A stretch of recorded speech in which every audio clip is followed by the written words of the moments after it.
setiap tahun ada penaklukan-penaklukan, Pak. Ya, jadi sejak zaman sahabat, makanya luar biasa perkembangan wilayah kekuasaan umat Islam. Nah, tapi kemudian penaklukan-penaklukan itu berhenti di tahun di abad ke-16.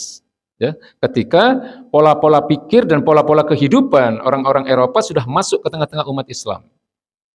Ya, tidak ada penaklukan lagi sejak zaman itu. Ya, karena umat Islam sudah mulai jauh dengan akidahnya, ya. Kemudian mereka lebih menyukai pola-pola kehidupan dan pola-pola pikir, pola kebudayaan yang ditanamkan oleh orang-orang kafir. Ya, itu abad ke-16. Makanya kalau Bapak-bapak tahu ada yang namanya sholat, itu namanya sholatul fat. Ya, sholatul fat itu sholat yang dilakukan oleh umat Islam setelah umat Islam melaksanakan futuhat, Pak.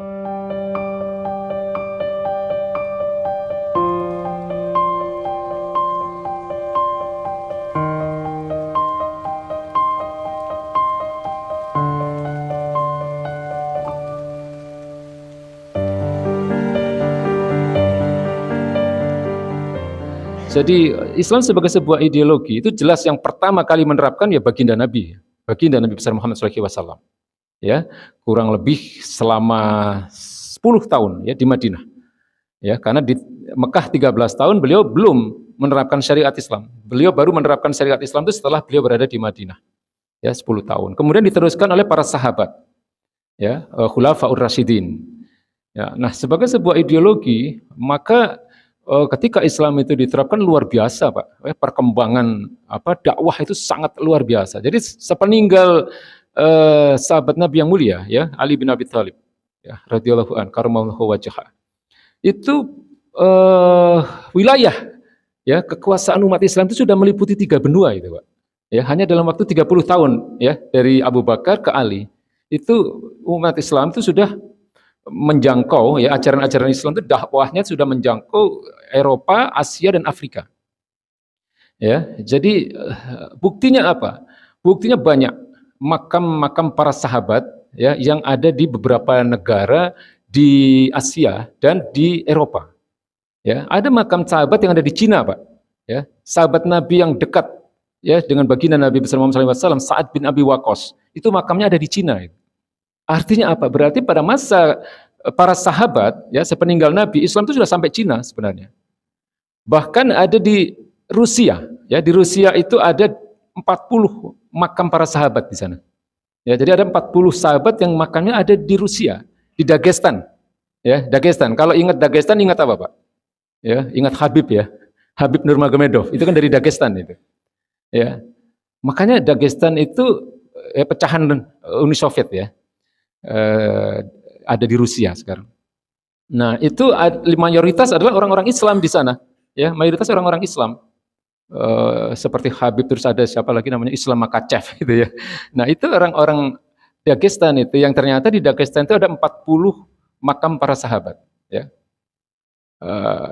Di Indonesia itu menurut beberapa peneliti itu di Sumatera Utara itu ada makam salah seorang sahabat di Kota Barus namanya, Pak. Ya, konon Barus ini penghasil kapur ya, makanya disebut kapur Barus itu. Itu ada di Sumatera Utara, di Tapanuli Utara. Ya, tadi saya baca-baca itu di beberapa penelitian, itu adalah salah seorang sahabat yang makamnya ada di sana. Berarti pada masa para sahabat, ya, kekhilafan para sahabat ini sudah mengutus duta-duta dakwah yang ada di generasi sahabat itu sampai ke Indonesia sebenarnya. Kalau Wali Songo itu kan tidak jauh. Wali Songo itu juga utusan kekhilafahan itu, Pak. Cuman kekhilafahan yang ada di abad ke-15, dari khilafah Utsmani. Ya, itu awalnya adalah 9 orang ya diutus diantaranya ke Nusantara ini, ya. Kemudian di setiap periode tertentu 9 orang itu ditarik masuk lagi 9 orang, ya. Ditarik lagi kemudian dikirimkan lagi 9 orang sampai 5 kali. Makanya disebut Wali Songo. Ya, maka Wali Songo yang terakhir itu yang banyak yang kita kenal kan, ya ada Sunan Bonang, ada Sunan Ampel, Sunan Giri. Nah itu sebenarnya 9 orang terakhir itu dari 5 kloter, ya 5 kelompok ulama yang dikirimkan ke Nusantara. Tapi itu terjadi di abad ke-15. Nah, tapi kalau di masa sahabat sebenarnya sudah masuk diantaranya masuk minimal itu ada di Sumatera Utara, ya. Sahabat itu sudah dakwanya sudah sampai ke sana. Artinya apa? Ideologi Islam itu ketika diterapkan itu luar biasa, ya, perkembangan dakwah itu luar biasa. Tapi sebagaimana apa yang disampaikan oleh Allah Subhanahu wa taala, ya, jadi maha benar Allah, ya, bahwa di dalam surat Al-Baqarah ayat 120 itu kan sudah jelas dinyatakan oleh Allah Subhanahu wa taala, ya, walan tardu ankal yahud walan nasara hatta tattabi'a millatahum.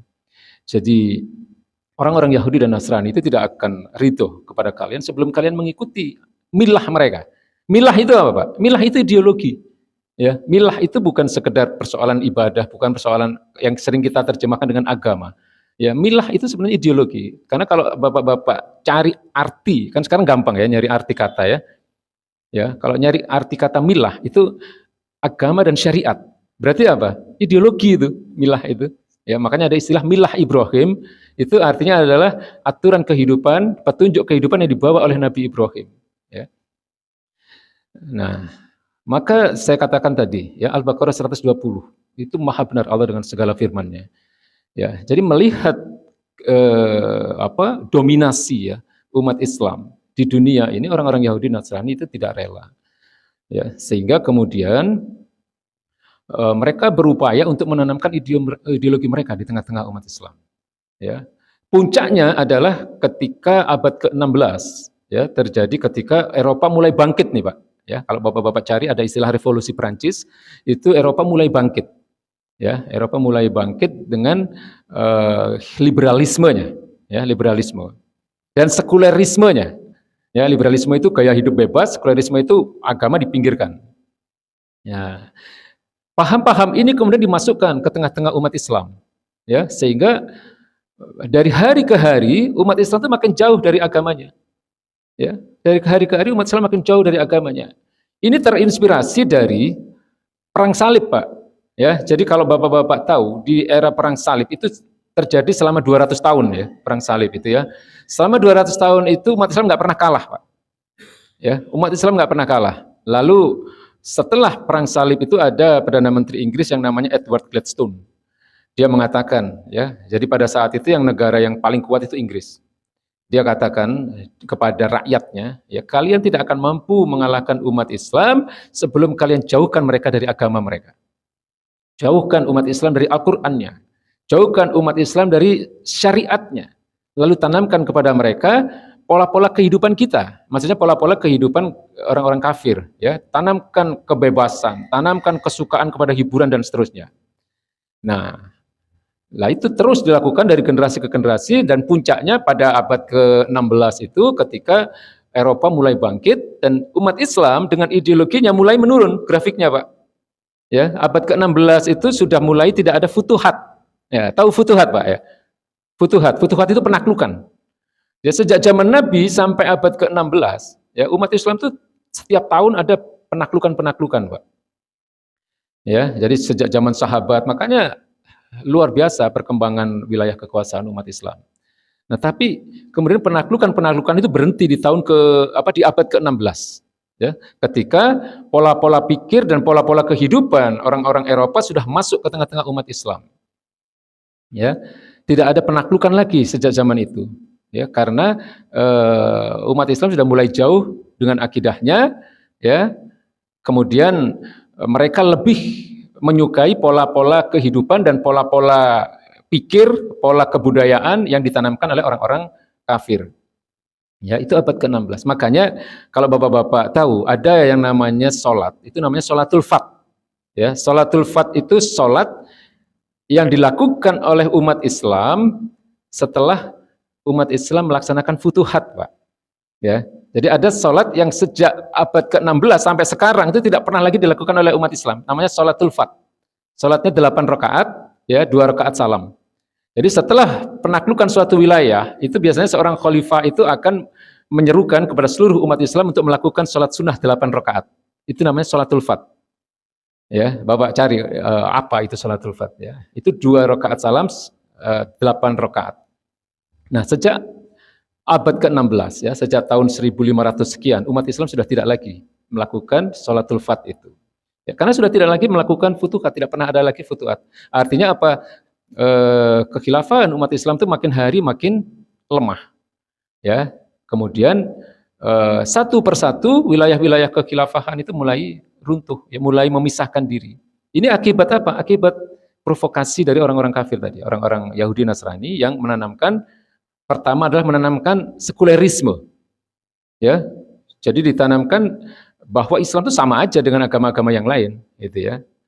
Artinya Islam itu nggak beda. Makanya kalau sampai hari ini masih ada orang mengatakan semua agama sama, ya, ini sebenarnya provokasi orang-orang kafir ini yang menginginkan agar umat Islam ini menganggap agamanya sama dengan agama-agama yang lain.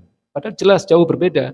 Karena Islam itu kan sebagaimana dikatakan oleh Allah Subhanahu wa taala, ya, likulli tibyanan likulli syai'in, ya, penjelas atau sebagai solusi atas segala persoalan kehidupan.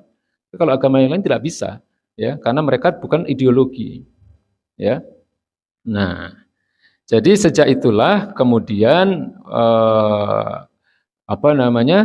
orang-orang kapitalis, ya, karena Yahudi Nasrani itu kan kapitalis. Mereka mulai menunjukkan dominasinya di dunia itu. Ya. Nah, yang perlu Bapak ketahui, Pak, ya, pada masa-masa itu komunis kan belum ada. Sosialis komunis itu belum ada.